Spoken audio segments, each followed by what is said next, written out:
Top quality और consistent performance के लिए सिर्फ सिल्वर पंप नाम याद रखना। ફ્લાઇટમાં લંડનથી અમદાવાદ પહોંચેલા મુસાફરે પોતાની આપવીતી વર્ણવી છે।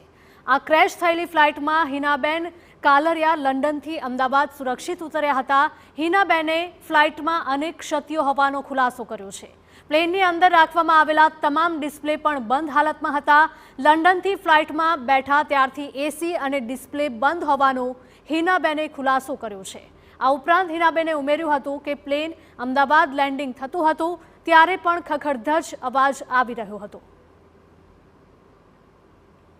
અમદાવાદની અંદર જે રીતે આજે ફ્લાઇટ દુર્ઘટના બની છે તેની અંદર અનેક લોકોએ જીવ ગુમાવવાનો વારો આવ્યો છે, ત્યારે આ ફ્લાઇટની અંદર ક્યાંક ક્ષતિ હોય તેવી અનેક જે ચર્ચાઓ ક્યાંક ને ક્યાંક ચાલી રહી છે। તે વચ્ચે એક જે પેસેન્જર છે જે લંડનથી અમદાવાદ ખાતે આ જ ફ્લાઇટની અંદર 12 વાગ્યાની આસપાસ અમદાવાદ એરપોર્ટ ઉપર લેન્ડિંગ કર્યું હતું અને જે હિનાબેન નામના જે વ્યક્તિ છે તે સુરત ખાતે રહે છે, જે આ ફ્લાઇટની અંદર 12 વાગ્યાની આસપાસ લંડનથી અમદાવાદ ખાતે પહોંચ્યા હતા અને તેમને એક શંકા ક્યાંક ને ક્યાંક જે જોવા મળી રહી છે કે ફ્લાઇટની અંદર કોઈ ક્ષતિ હોય તો હિનાબેન છે આપણી સાથે, તેમની સાથે વાત કરીશું। આજે જે ટિકિટ પણ છે તેમની જે ફ્લાઇટ નંબર અંદર લખવામાં આવ્યો છે કે જે ફ્લાઇટ નંબર છે AI172, આજે એર ઇન્ડિયાની જે ફ્લાઇટ છે આજ જે ફરીથી અમદાવાદથી લંડન જવા માટે આ ફ્લાઇટ ઉપડી હતી। તો હિનાબેન છે તેમની સાથે વાત કરીશું।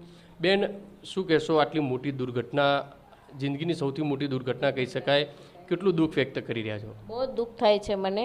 આ બહુ મોટી દુર્ઘટના છે। જે વ્યક્તિઓ મૃત્યુ પામ્યા છે એને હું શ્રદ્ધાંજલિ અર્પિત કરું છું, પણ બહુ મોટી દુર્ઘટના છે। ખાસ તો એ સ્ટુડન્ટો જે ભણતા હતા એમનો કોઈ જ કાંઈ જ વાંક નહોતો કે એ લોકો ક્યાંય જતાય નહોતા, ઘરે બેઠો એને મૃત્યુ થયું છે એ મને ઘણું દુઃખ થાય છે।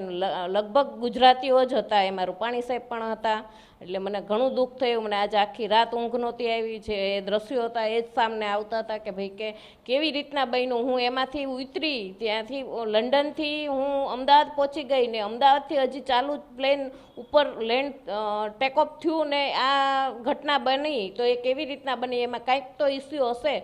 ભગવાનની ઈચ્છા શું હશે ખબર નહીં, પણ હું અહીંયા શાંતિથી પહોંચી ગઈ એ મને ભગવાનની કૃપા માનું છું। તમારી આ જ ફ્લાઇટમાં મુસાફરી થઈ હતી, કઈ રીતનો અનુભવ રહ્યો? ક્યારે લંડનથી બેઠા હતા, અમદાવાદ કઈ રીતે પહોંચ્યા, શું શું ઘટના બની, મતલબ આ ફ્લાઇટની અંદર કઈ રીતનો તમને અહેસાસ થયો? યસ, મારી 8:15ની ફ્લાઇટ ત્યાંથી હતી, પણ 2 કલાક લેટ હતી, એટલે 10:30ની આસપાસ એ ફ્લાઇટ ત્યાંથી ઉપડી હતી। અને જે 2 કલાક લેટ હતી એટલે મને એવું લાગ્યું કાંઈ ટેકનિકલ ખામી હોય કે કાંઈક ઇસ્યુ હશે। અને જ્યારે ફ્લાઇટ લેન્ડ થતી ટેકઓફ થતી હતી ત્યાંથી, હા લંડનથી, તો એસી બંધ હતું અને એના ડિસ્પ્લે બધી બંધ હતી। મેં જ એમને એર હોસ્ટેલને કીધું હતું કે મારે આમાં પિક્ચર જોવું છે, આ કેમ ચાલુ નથી થતું, તો કે એમને ટચ નહીં કરતા એ બધા જ બંધ છે ડિસ્પ્લે। એના દ્રશ્યો બેન કેવા હતા? ફ્લાઇટમાં શું એવું કોઈ બીજું કોઈની લોકોની ફરિયાદ હોય, મળી હોય એવું કંઈ આપને ક્યાં ધ્યાને આવ્યું ખરી?